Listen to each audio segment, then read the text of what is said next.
Hello साथियों, मैं Prabhat Kumar number 1 education Nalanda में आपका फिर से स्वागत है।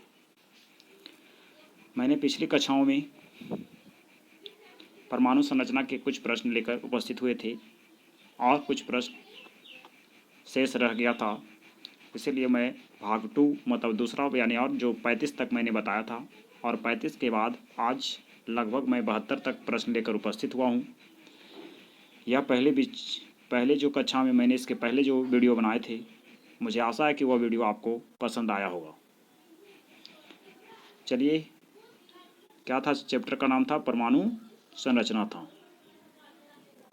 परमाणु संरचना था, यही चैप्टर का नाम था ना।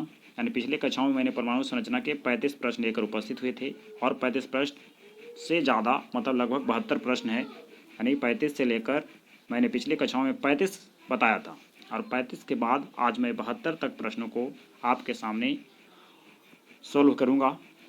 चलिए उसकी शुरुआत करते हैं। देखिए क्वेश्चन नंबर 36 करा, एक परमाणु में 2 इलेक्ट्रॉन के चारों क्वांटम संख्याएं आपस में समान नहीं हो सकती। यह नियम निम्न में से किस वैज्ञानिक ने दिया था?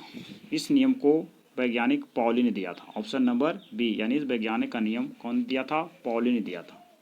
यानी इस नियम को पॉली ने दिया था, option number B.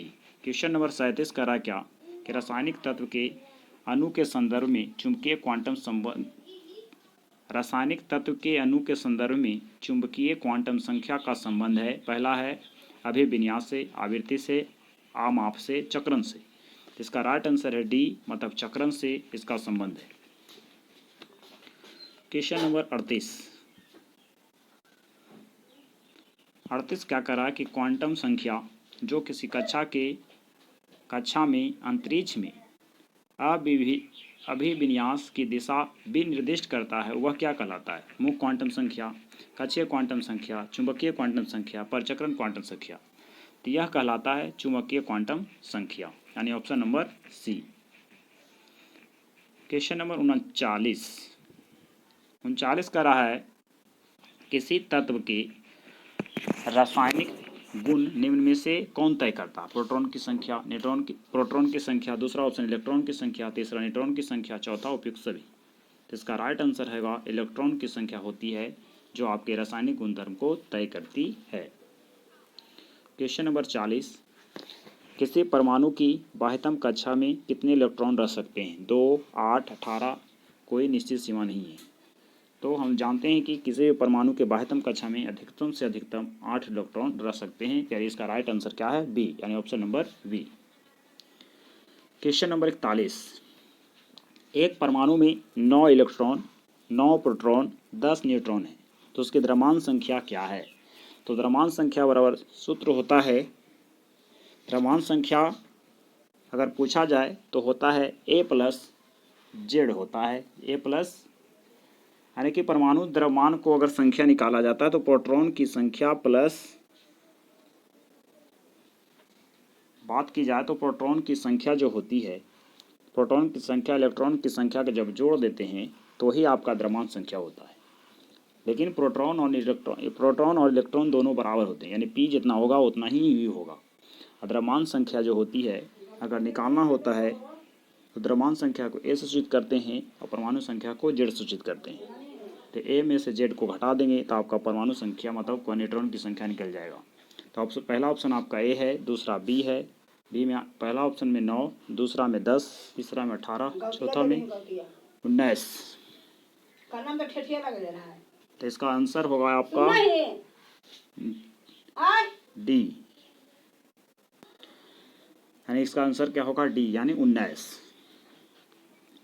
Question number 42 करा, रेडियम है जिसका परमाणु संख्या 88, यानी प्रोटॉन की संख्या परमाणु संख्या दोनों एक ही होता है, और परमाणु द्रव्यमान 226 है। तो नाभिक में न्यूट्रॉन और प्रोटॉन की संख्या पूछ रहा है। तो न्यूट्रॉन जो होता है द्रव्यमान संख्या में से परमाणु संख्या घटाएंगे, वह न्यूट्रॉन की संख्या निकल जाएगा, और प्रोटॉन की संख्या होती है जो नीचे होता है वो प्रोटॉन की संख्या होता है। इसका आंसर की देखा जाए तो इसका आंसर होगा ए, यानी कि न्यूट्रॉन की संख्या 226 में से 88 घटाएंगे तो आपका 138 आएगा, और और प्रोटॉन की संख्या आपका 88 है, इसीलिए इसका आंसर ए होगा। क्वेश्चन का 42 नंबर का आंसर ए। क्वेश्चन नंबर 43 आपका क्या कर रहा है कि जिस तत्व में परमाणु में यानी जिस तत्व के परमाणु में 2 प्रोटॉन 2 न्यूट्रॉन 2 इलेक्ट्रॉन हुए तो उस तत्व का द्रव्यमान संख्या क्या होगा? तो उस तत्व का द्रव्यमान संख्या 4 होगी, यानी राइट आंसर आपका बी। आगे क्वेश्चन नंबर 44 करा के है, यानी पोटेशियम का परमाणु द्रव्यमान आपका 40 है, परमाणु संख्या 19 है, तो इसमें इलेक्ट्रॉन संख्या पूछ रहा है। तो इलेक्ट्रॉन की संख्या होती है जो पी होता है जो ही होता है, यानी नीचे वाला ही होता है, पी होता है, नीचे वाला ही ई होता है। तो इलेक्ट्रॉन की संख्या पूछ रहा है, तो मतलब इसका राइट आंसर 44 का बी होगा, 44 का बी यानी 19। क्वेश्चन नंबर 45 यदि तीसरी कक्षा यानी परमाणु की तीसरी कक्षा में सबसे बाहरी कक्षा यदि परमाणु की तीसरी कक्षा सबसे बाहरी कक्षा हो तो इसमें इलेक्ट्रॉन की अधिकतम संख्या क्या होता है? तो एक सूत्र होता है जिसका क्या होता है 2n² होता है। जो n होता है वह कक्षा की संख्या होता है, ठीक है। तो 2 अगर 3 रखेंगे 3 3 9 दूनी 18, यानी ऑप्शन नंबर आपका सी होगा, यानी तीसरी कक्षा में अधिकतम से अधिकतम 18 इलेक्ट्रॉन रख सकते हैं। क्वेश्चन नंबर 46 किसी नाभिक का परमाणु क्रमांक Z है, द्रव्यमान संख्या m है, तो नाभिक में न्यूट्रॉन की संख्या पूछ रहा है। तो अभी कुछ देर पहले ही इसके पहले प्रश्न आया था कि जब द्रव्यमान संख्या में से परमाणु संख्या घटाते हैं तो आपका न्यूट्रॉन की संख्या निकल जाता है। द्रव्यमान संख्या आपका m है और परमाणु क्रमांक क्या है? तो Z है। तो m में Z को घटाएंगे, m में किसको घटाएंगे? Z को घटाएंगे। m में Z को घटाया जाएगा, यानी m - Z करेंगे तो वही आपका न्यूट्रॉन की संख्या होगी, यानी इसका आंसर क्या होगा? बी होगा। यानी आपका द्रव्यमान संख्या m दिया हुआ, परमाणु क्रमांक Z दिया हुआ, तो m में से Z घटाएंगे तो आपका न्यूट्रॉन की संख्या निकल जाएगा, यानी राइट आंसर 46 का वी। क्वेश्चन नंबर 47 करा परमाणु संख्या 17, द्रव्यमान संख्या 35, क्लोरीन परमाणु के नाभिक में होते हैं 18 प्रोटॉन 18 न्यूट्रॉन 35 प्रोटॉन 35 न्यूट्रॉन। का राइट आंसर क्या होगा? इसका राइट आंसर देखा जाए तो इसका राइट आंसर 18 न्यूट्रॉन होंगे, 18 न्यूट्रॉन होंगे। अगला क्वेश्चन नंबर 48 निम्नलिखित में कौन सा इलेक्ट्रॉनिक विन्यास संभव नहीं है? संभव नहीं है। पहला 1s2 संभव है, 1s2 2s2 2p6 3s बन होता है, 3s बन होना चाहिए, लेकिन क्या लिखा 2d10 लिखा हुआ, उसके बाद 3s2 लिखा हुआ है, तो यही आपका बी आंसर होगा जो राइट आंसर है, यानी संभव नहीं है। लेकिन 1s2 2s2 2p6 होना चाहिए, 5 है, ये तो सही है, लेकिन ये भी सही है, ये भी सही है, ये भी सही है, लेकिन यह जो संभव है नहीं। लेकिन प्रश्न आपका पूछा निम्नलिखित में कौन सा इलेक्ट्रॉनिक विन्यास संभव नहीं है, तो यह ऑप्शन नंबर जो आपका बी होगा वह राइट आंसर होगा, ऑप्शन नंबर बी होगा जो आपका राइट आंसर होगा। Question number 49 1s2 2s2 2p6 निम्नलिखित में किसका इलेक्ट्रॉनिक विन्यास है? तो इलेक्ट्रॉनिक विन्यास जो होता है ऊपर वाला होता है वो न्यूट्रॉन की संख्या होती है, 2 2 4 6 4 10, यानी 10 होगा तो नियोन होगा, यानी ऑप्शन नंबर बी होगा। लेकिन सोडियम प्लस है, जब प्लस होता है तो इसको हम इलेक्ट्रॉन की संख्या इसमें 10 होती है, इसी का राइट आंसर 49 का आंसर क्या होगा? 49 का आंसर देखा जाए तो 49 का आंसर जो होती है वह बी होंगी, 49 का आंसर बी होगा। क्वेश्चन नंबर 50 क्या है परमाणु क्रमांक 20 वाले परमाणु का इलेक्ट्रॉनिक विन्यास होगा? तो परमाणु क्रमांक जब होता है तो सेल में लिखाता है, परमाणु को जैसे लिखाएंगे तो 2 लिखाएगा, फिर 8 होगा, फिर 8 होगा, फिर क्या होगा? 2 होगा। तो 2 8 2 10 2 18 2 20, यानी इसका राइट आंसर क्या होगा? सी होगा, यानी इलेक्ट्रॉनिक विन्यास 20 लिखने के लिए 2 8 8 2 होता है। क्वेश्चन नंबर 51 निम्नलिखित में कौन सा इलेक्ट्रॉनिक समरूपण धातु के लिए है? धातु के लिए है 2 8 पहला ऑप्शन है, 2 8 7 है, तीसरा 2 8 8 है, 2 8 8 8 2 है, इसका राइट आंसर होगा जो डी होगा, राइट आंसर डी होगा। क्वेश्चन नंबर 52 करा एल्युमिनियम 13, इसका परमाणु द्रव्यमान 27, इलेक्ट्रॉनिक संरचना क्या है? इसका मतलब इलेक्ट्रॉनिक विन्यास क्या है? तो 2 8 2 1 2 8 3 2 8 1 2 3 8 2, इसका राइट आंसर होगा बी 2 8 3 होता है। इलेक्ट्रॉनिक विन्यास 13 का लिखेंगे तो 2 8 3 होगा। क्वेश्चन नंबर 53 निम्नलिखित में कौन सा इलेक्ट्रॉनिक संरचना सोडियम आयन की है? सोडियम आयन का मतलब एन, कहने का मतलब सोडियम आयन का मतलब क्या होगा? यानी कि एन ए जो होगा उस पर प्लस चार्ज होंगे, तब जो Na जब होता है तो प्लस चार्ज होता है, मतलब इसमें इलेक्ट्रॉन की संख्या क्या हो जाती है, 10 होती है, क्योंकि जब एक दे देता है यानी 10 इसका इलेक्ट्रॉनिक विन्यास दिखाता है 2 8 1, लेकिन एक ही दान कर देता है तो बच जाता है 2 8, मतलब इसमें इलेक्ट्रॉन की संख्या 10 होती है। जब इसका इलेक्ट्रॉनिक विन्यास देखेंगे तो क्या लिखाएगा 2 8, मतलब राइट आंसर इसका बी होगा। क्वेश्चन नंबर 54, स्वर्ण पत्र से किसके प्रकीर्णन का अध्ययन करके रदरफोर्ड ने नाभिक का खोज किया? तो अल्फा कणु का नाभिक की खोज अल्फा कणु से की, मतलब वही करा कि प्रश्न है आपका प्रश्न क्या है कि स्वर्ण पत्र से किसके प्रकीर्णन का अध्ययन करके रदरफोर्ड ने नाभिक की खोज की? तो अल्फा का प्रकीर्णन किया तब उसके नाभिक की खोज किया, यानी ऑप्शन नंबर ए 54 का राइट आंसर ए होगा। क्वेश्चन नंबर 55 की ओर चलते हैं। क्वेश्चन नंबर 55 करा है कि जब कोई इलेक्ट्रॉन उच्च कक्षा से निम्न कक्षा में जाता है तो क्या होता है? ऊर्जा का उत्सर्जन होता है, ऊर्जा का अवशोषण होता है, परमाणु का आकार कम हो जाता है, इनमें से कोई नहीं। तो इसका राइट आंसर होगा ए, यानी कि ऊर्जा का उत्सर्जन हो जाता है। क्वेश्चन नंबर 56, निम्नलिखित में इलेक्ट्रॉनिक विन्यास पर विचार कीजिए। देखिए आपका इलेक्ट्रॉनिक विन्यास भी, ये भी एक तरीका है इलेक्ट्रॉनिक विन्यास के विन्यास जिसने हुंड के सिद्धांत का पालन नहीं किया। हुंड का जो सिद्धांत था, हुंड का जो सिद्धांत दिया गया था कि एक तीर ऊपर की ओर होगा, एक नीचे की ओर होगा, यानी एक पहला इलेक्ट्रॉन, ये दूसरा इलेक्ट्रॉन, फिर पहला इलेक्ट्रॉन, फिर दूसरा इलेक्ट्रॉन। अब इस देखिए इसमें कौन सा नियम कौन सा पालन नहीं करता। तो पहला देखिए, पहला तो गया ठीक है, लेकिन इसमें पहला तो दूसरा होना चाहिए। जब कक्षा पूरा कर लेगा तो फिर दूसरा इलेक्ट्रॉन होगा जो इसी दिशा में होगी, ठीक है, लेकिन एक पहला ऊपर की या फिर नीचे की ओर होगा। तो देखिए आपका इसमें कौन सा है जो फॉलो नहीं करता है, कौन सा फॉलो नहीं करता है। तो देखिए पहला है, एक तीर है, फिर पहला तीर है, फिर दूसरा तीर है, फिर पहला, फिर ऊपरी का है, फिर पहला, फिर नीचा है, फिर सभी का सब ऊपर दिशा में, फिर पहला। तैयस में देखिए आपका इलेक्ट्रॉनिक विन्यास 1 2 3 तीनों नहीं फॉलो करता है, 2 3 वो नहीं फॉलो करता है, 1 2 है जो फॉलो नहीं करता है, 1 और 3 नहीं फॉलो करता है।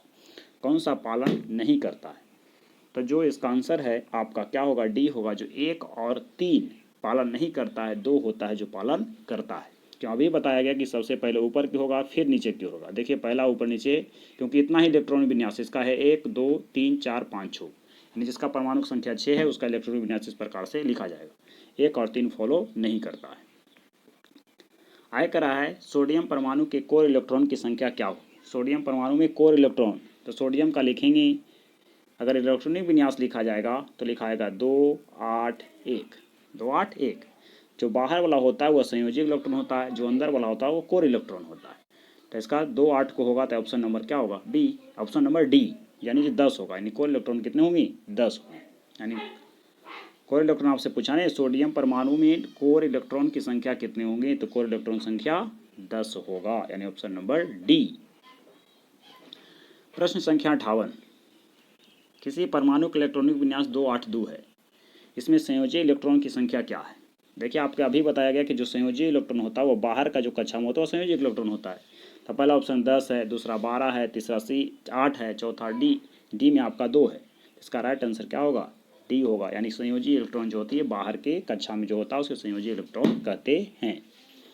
क्वेश्चन नंबर 59, किसी तत्व के परमाणु में 19 प्रोटॉन 20 न्यूट्रॉन है तो इसका द्रव्यमान संख्या क्या होगा?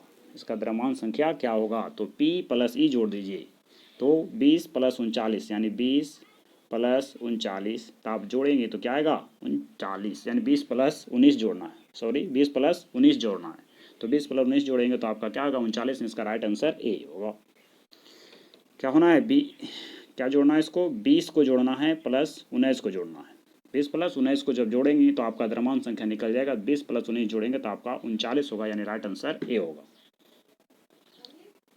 क्वेश्चन नंबर 60, करा है तत्व ए की परमाणु संख्या 13 है, इसके संयोजी इलेक्ट्रॉन क्या होंगे? अभी बताया गया जब इसका 13 होगा तो लिखाएगा 2 8 3, 2 8 3 लिखाएगा इसका इलेक्ट्रॉन विन्यास।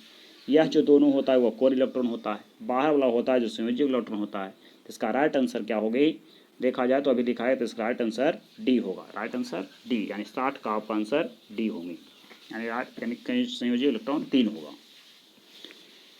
क्वेश्चन नंबर 61, अस्थाई नाभक हल्का ए > 10 के साथ में है, तो करा है ऑप्शन क्या है, अस्थाई नाभक में होते हैं क्या होते हैं? पहला ऑप्शन करा है कि न्यूट्रॉन और प्रोटॉन लगभग संख्या बराबर होते हैं, प्रोटॉन की अपेक्षा अधिक न्यूट्रॉन होते हैं, कोई न्यूट्रॉन नहीं होता है, कोई प्रोटॉन नहीं होता है। तो जब नाभिक अस्थायी होता है तो न्यूट्रॉन और प्रोटॉन की संख्या लगभग बराबर होती है, लगभग बराबर होती है, कारण न्यूट्रॉन और प्रोटॉन का लगभग संख्या समान होती है। क्वेश्चन नंबर 62, यदि कक्षा की संख्या n से व्यक्त किया जाए तो किसी कक्षा में अधिकतम इलेक्ट्रॉन कितने रह सकते हैं। अभी बताया गया है कि अधिकतम कक्षा में एक सूत्र होता है 2n², यानी राइट आंसर इसका क्या होगा, सी होगा, यानी 2n² पर ही अधिकतम कक्षा में इलेक्ट्रॉन रह सकते हैं, यानी अधिकतम इसी सूत्र पर रखा जाता है। यही आपका राइट आंसर क्या होगा, सी होगा। क्वेश्चन नंबर 63, इलेक्ट्रॉन तब तक युग्मित नहीं होते जब तक कि उनके लिए पर्याप्त रिक्त कक्षक समाप्त न हो जाए। यह सिद्धांत कहलाता है हुंड का नियम, पॉली का नियम, अफबाउ का सिद्धांत, हाइजेनबर्ग का सिद्धांत। इस सिद्धांत को दिया था हुंड ने दिया था। इस सिद्धांत को किसने दिया था, हुंड ने दिया था। Option number A. Question number 64, अनिश्चितता का सिद्धांत किसने प्रतिपादित किया। अनिश्चितता का सिद्धांत किसने प्रतिपादित किया। पहला ऑप्शन है आइंस्टीन, हाइजेनबर्ग, रदरफोर्ड, पॉली ने। तो इसका राइट आंसर क्या होगा, बी, हाइजेनबर्ग ने अनिश्चितता का सिद्धांत दिया था। करा है कि क्वेश्चन नंबर 65, इलेक्ट्रॉन जैसे छोटे कणों की स्थिति तथा वेग का युगपथ निर्धारण नहीं किया जा सकता, यह कथन किसका है। हाइजेनबर्ग के अनिश्चितता का सिद्धांत का है, पॉली का अपवर्जन सिद्धांत है, अफबाउ का सिद्धांत है, इलेक्ट्रॉन के तरंग प्रकृति का डी ब्रोगली का धारणा है। तो इसने जो इसका सिद्धांत दिया था, हाइजेनबर्ग के अनिश्चितता का सिद्धांत दिया था कि इलेक्ट्रॉन छोटे कणों की स्थिति में वेग युगपथ निर्धारण नहीं किया जा सकता, यानी हाइजेनबर्ग के अनिश्चितता का सिद्धांत था। क्वेश्चन नंबर 66, नाभिक की खोज रदरफोर्ड ने किन कणों की सहायता से किया। किन कणों की सहायता से किया, तो अल्फा कण की सहायता से रदरफोर्ड ने नाभिक की खोज की थी। अगला है इलेक्ट्रॉन में आवेश की खोज किसने किया। इलेक्ट्रॉन में आवेश की खोज किसने किया। इलेक्ट्रॉन में आवेश की खोज किसने किया। पहला ऑप्शन है रदरफोर्ड, थॉमसन, चैडविक, मिल्टन। इसका राइट आंसर होगा डी, यानी कि इसका आंसर डी, मिल्टन ने इलेक्ट्रॉन में आवेश की खोज की। क्वेश्चन नंबर 68, एक कण जो न्यूक्लियॉन को बांधे रखने में कार्य करता है वह क्या है। इलेक्ट्रॉन है, पॉजिट्रॉन है, न्यूट्रॉन है, मेसॉन है। तो इसका राइट आंसर होगा जो न्यूक्लियॉन को बांधे रखता है वह मेसॉन होता है, जो बांधे रखता है, यानी राइट आंसर डी, यानी 68 का आंसर डी होगा। अगला क्वेश्चन है क्वेश्चन नंबर 69, किसी तत्व की रासायनिक प्रकृति निर्भर करती है आवेश पर, इलेक्ट्रॉन पर, संयोजी इलेक्ट्रॉन पर, प्रोटॉन पे। अगर किसी तत्व का रासायनिक प्रकृति निर्भर करती है उसकी संयोजी इलेक्ट्रॉन पे, यानी बाहर वाले कक्षा पे। क्वेश्चन नंबर 70, किसी तत्व के रासायनिक गुण निर्भर करते हैं परमाणु द्रव्यमान पर, परमाणु संख्या पर, द्रव्यमान संख्या पर, परमाणु भार पर। तो किसी तत्व का रासायनिक गुणधर्म निर्भर करता है उसकी परमाणु संख्या पर, यानी राइट आंसर बी। न्यूट्रॉन के खोजकर्ता हैं एडरसन है, पॉली है, युकावा है, गोल्डस्टीन है। इसका राइट आंसर है जो पॉली है, न्यूट्रिनो की खोज पॉली ने किया। मेसॉन के खोजकर्ता हैं, मेसॉन के खोजकर्ता कौन है। मेसॉन के खोजकर्ता कौन है, तो मेसॉन के खोजकर्ता पहला है पॉली, चैडविक, युकावा, थॉमसन। तो इसका राइट आंसर होगा युकावा। यही आज मेरा 72 प्रश्नों की सीरीज थी। पिछले कक्षाओं में मैंने 1 से 35 तक बताया, इस कक्षा में मैंने 35 से लेकर 72 तक बताया। यही 72 प्रश्नों की सीरीज, मतलब टोटल मैंने 72 प्रश्न बताए। कुछ और प्रश्न रह गए हैं परमाणु संरचना का, जो अगली क्लास में मैं लेकर आपके सामने उपस्थित हूँगा। मुझे आशा है कि यह आपके लिए बहुत उपयोगी साबित होगा, और हम यह कहना चाहते हैं कि यह जो वीडियो आपके लिए बनाया गया है, अगर ये आपको पसंद आता है तो लाइक करें, सब्सक्राइब करना ना भूलें, ज़्यादा से ज़्यादा शेयर करें। अगर कोई इसमें कोई प्रॉब्लम हो या समस्या हो तो कमेंट करना ना भूलें। अगर कोई दिक्कत हो तो कमेंट करें कि हाँ यहाँ पे कोई प्रॉब्लम है या मुझे समझ में नहीं आई, यह बताना कमेंट करके आप बता सकते हैं। यह वीडियो देखने के लिए बहुत बहुत धन्यवाद।